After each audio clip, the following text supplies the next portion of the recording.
What was a samurai? The samurai were a Japanese warrior.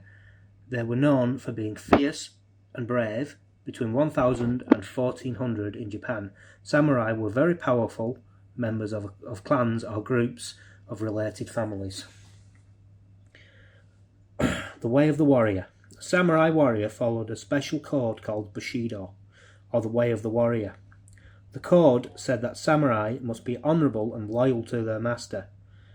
A samurai was expected to fight bravely and happily to give up his life for his lord.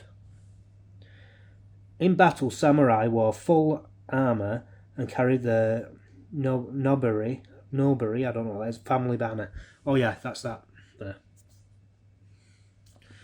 you go, it's a samurai.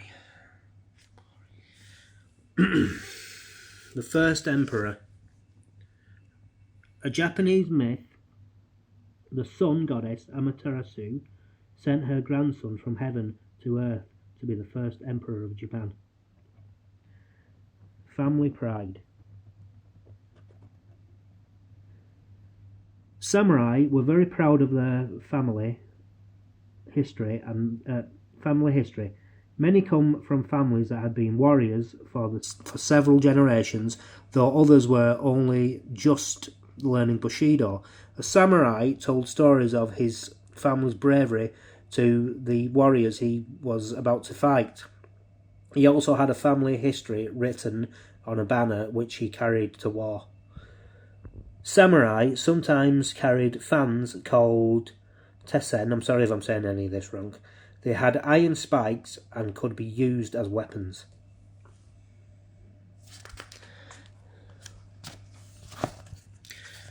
When did samurai live? Samurai were powerful in Japan from about 1000 to the late 1800s. Early samurai warriors on horseback from the early 1600s. Samurai were important in government, so spent less time fighting. They also studied art and literature. Social classes. Japan had a feudal system. People were in classes or groups depending on how important they were. Everyone was loyal to the emperor, but the bushi, or samurai class, were in charge of running the country, so they ruled the lower classes. That says there, for a samurai on horseback, the most important weapon was a bow. The first samurai. For hundreds of years, Japan was divided into regions controlled by clans who fought each other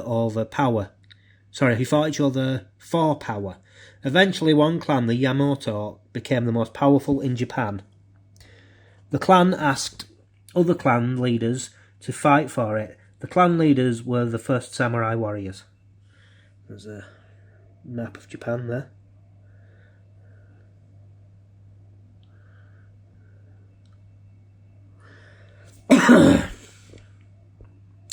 Today, the capital city of Japan is Tokyo. In medieval Japan, Tokyo was called Edo.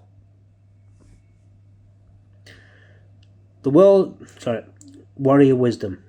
The word samurai means those who serve. In the 900s, only men in the capital city, Kyoto, who served the emperor were called samurai. Later, any soldiers serving a powerful landlord were called samurai.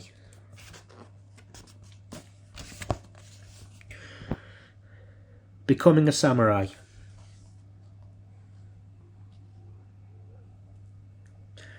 A boy in a samurai family was given his first sword when he was born. This was not a real sword, but a symbol of the life he was going to lead. When he was about 13 years old, he was given a proper sword, armour, and a warrior name. Half of this name was his father's name, the other half was his own. Sorry, I got a bit of a chesty cough today. Stages of training. Samurai boys were brought up not to fear death. or danger. They began running at 3 years old, with the father using a wooden sword. Training. Oh, hell. I'll read it through with my eyes instead of reading it through the phone. Samurai boys were brought up not to fear death or danger. They began training at 3 years old with their father using wooden swords. They were given a real weapon at 13 years old and sent to a relative or fencing teacher. They were in training until they were 20 years old. It was important for samurai boys to practice their sword skills, for obvious reasons. Warrior women. I don't know how you say that, but I'll guess it's Tomo Gozen, 1157 to 1247, was a female samurai. She fought alongside her husband, Minamoto no Yoshinaka, is it? Yoshinaka, I think, I'm not sure, and was a great swordswoman and archer. Girls and women. The wives and daughters of samurai were expected to look after the homes. Girls learned to handle money and run the household. Female samurai warriors, such as Tomoe Gozen, were rare. Look, Rhea's having a look. Hey, Rhea. The pen and the sword. Samurai were expected to be able to read and write as well as they could fight. Warriors who could do both well were admired. When they were not fighting, samurai studied culture and the arts. Inspirational art. Samurai were often the subject of paintings, images, or heroes of imaginary great warriors. Helped samurai to remember the bravery of others and follow Bushido. The samurai Kojima no Takanori, writes a poem on a cherry tree. There you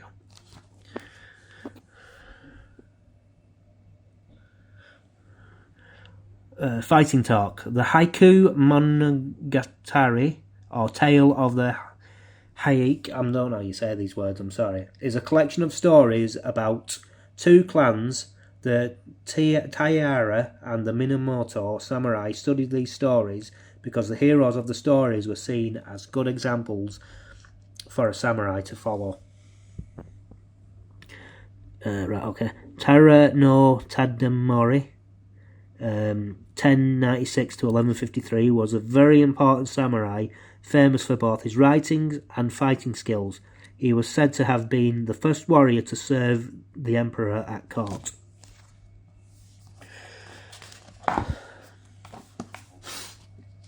Book's a little bit damaged because it's been put away, and unfortunately it got a bit creased up. Nothing I can do about it though. Not now anyway. Weapons. Samurai had many different weapons. When they were on horseback, samurai fought with a bow so they could fire arrows at the enemy from far away. They also carried a long and short sword, sometimes a dagger and a spear. Samurai on horseback used bow and arrows when charging into battle. Longsword. The katana was a long curved sword, and it had a single edge, bladed and long handle, so that it could be held with two hands for extra power. Bushido said that the katana was like the warrior's soul. Samurai often gave their katana a name. Samurai who fought on foot used their katana swords. Like this. And he says about the horseback. Oh no, about the arrows, sorry. My mistake. The arrows were used by samurai in the 1300s. So that's the arrows there. Short sword. The wakizashi, is it? I'm not sure how you say that. I'll show you the word, then you know you can tell me. Sword was shorter than the katana sword. Together, these two swords were called the daisho, which means big and small. Big and small. Samurai kept the I don't know how you say it. They kept the sword with them at all times. They even slept with it. Bow and arrows. A bow and arrows were the most useful weapon a samurai on horseback could have. Bows were about 2.5 metres long and made of silk and bamboo. Arrows had a sharp spike at the end. Well, most arrows do, don't they? Much good otherwise. Warrior wisdom. In 1867, samurais were banned from carrying swords. However, many samurai started to carry their swords secretly. They even hid them in walking sticks.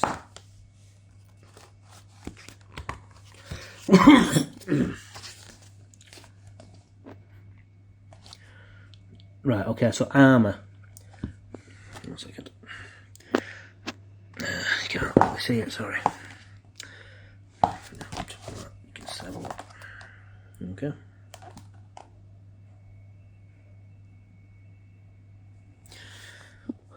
The style of armour worn by samurai warriors changed over the centuries.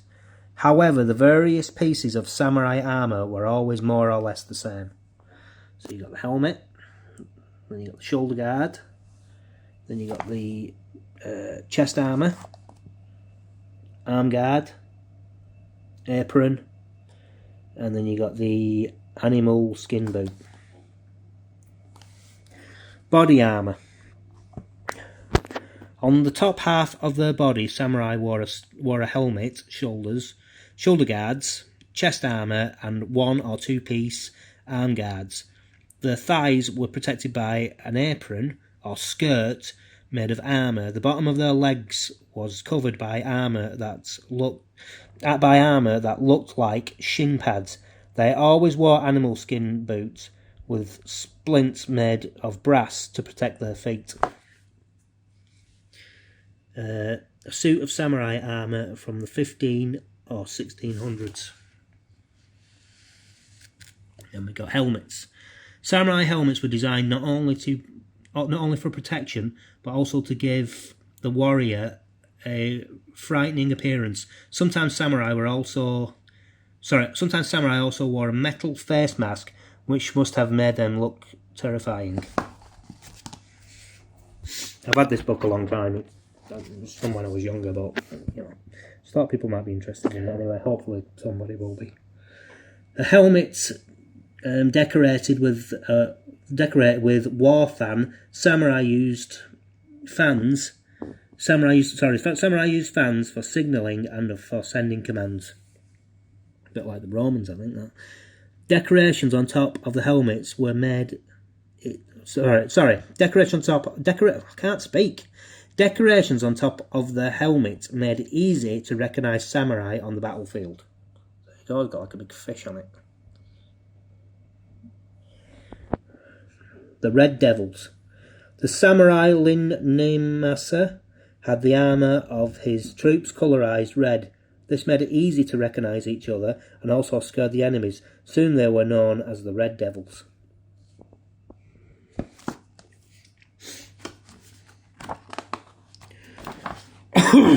Ninja. 1 second. This is really hard to do. You have to hold the book and hold the phone on me.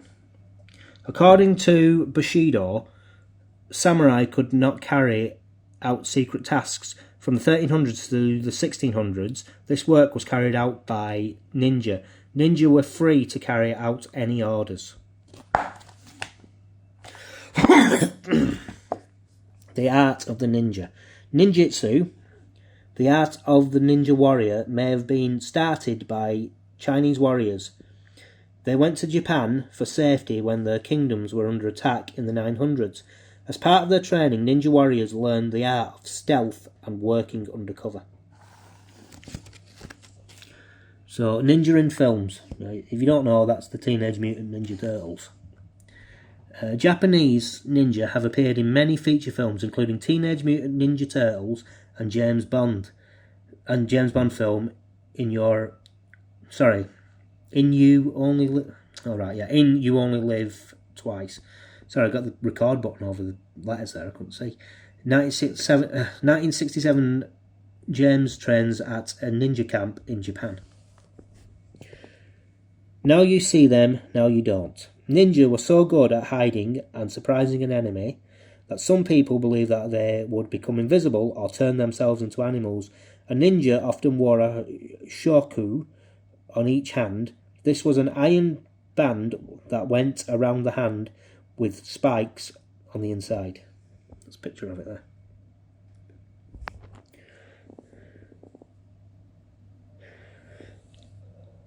I'm going to let you read just the ones like that. I'm just going to let you read because I'm not great at reading out. It's, you know.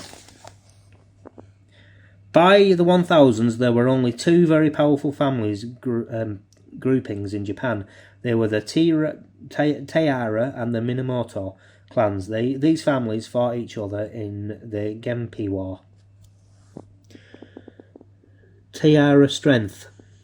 I'm not sure how you say it. After beating the Minamoto clan in the 1160, Taira no Kayamori became the first warrior to be given the job of advisor to the emperor. He eventually took control of the government for himself. His clan ruled through the emperor rather than by themselves. Minamoto no Yoritimo, I don't know how you say it. Sorry, butchering these names. I'm not doing it on purpose. I'm sorry. In 1192, Minamoto, you know the rest, took the title of shogun. A shogun was a samurai military leader. Yamato decided that a samurai could only become a shogun if his father had been one before him. The Genpei War. In the Heiji Rebellion of 1160, the Taira beat the Minamoto clan in a battle. Their victory did not last long. In 1180, the Minamoto returned and beat the Taira clan. I keep saying it differently, sorry, it's hard to read through the screen. This was the first battle of the Genpei War. The rise of the samurai. Nice, Sonic. After the 1100s, the samurai clans became more powerful. They got involved in politics of the emperor's court and ruled as shoguns with the emperor as leader. Foot soldiers. After the about 1500s, Japanese armies had large numbers of foot soldiers. There could be thousands of people fighting in a war, and shogun, with the help of a samurai commander, controlled them. Pardon me. Ruling classes. The samurai had a lot of power in Japan. They had a great deal of control over the lives of people from the lower classes. After about 1500, a law made it illegal for anyone except samurai to carry weapons. This stopped the lower classes from rebelling against them. Yeah, I'll let you read that yourself. Okay? You can just pause it. You want to read it. I'm just going to let you read it yourself now if you want to.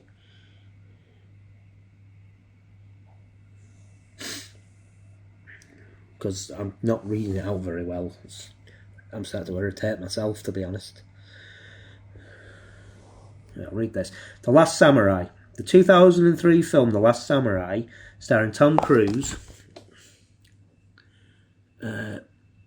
is about a soldier who visits Japan after the emperor's return to rule. He meets a rebel group of samurai warriors and lives among them to learn samurai ways. That's a good film. I haven't seen it. I enjoyed it anyway. This video is impossibly long though, so I'm just gonna show each page now. Then you can read it yourself if you wish. Probably read it better than me anyway.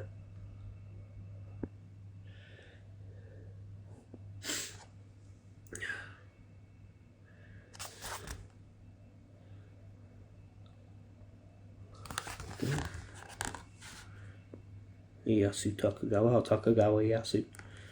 I've heard of him. I've heard of Nobunaga Oda and Toyotomi Hideyoshi as well. I used to play these games on the PlayStation PlayStation 2 actually, called Onimusha, and they were all mentioned in that, and Kasen as well, the first one.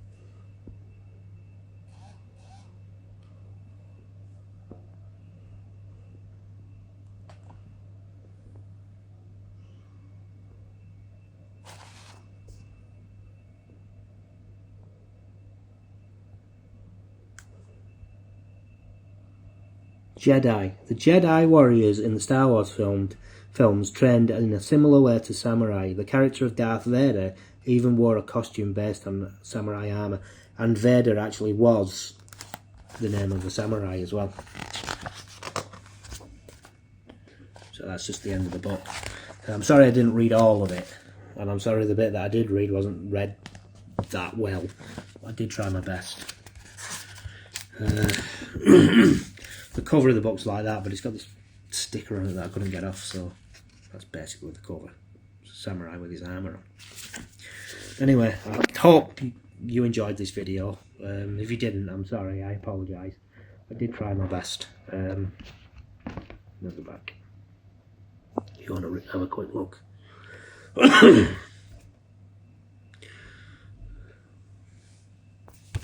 Now, I'm not going to do it now because I'm not in the mood, obviously, clearly. But I have one on Greek warriors as well. So if you want me to do something similar with that, maybe I just won't read any of it. And tell me, in fact, do you want me to read it badly, or do you want me to just put like the writing on the screen like this and you can read it yourself? Let me know in the comments section, and I'll whichever gets the most replies, that's what I'll do. And if there's none, I'll just see how I feel when I do it. Anyway, thanks for watching. That's the video. If you got this far, thanks, I appreciate it. But thanks for watching, and please leave a comment. I like reading comments, and if you feel like it deserves a thumbs up, then give it a thumbs up. I understand if you don't, though. But anyway, that being said, other than that, I'm going to end it there. So thanks for watching, and bye for now. Bye.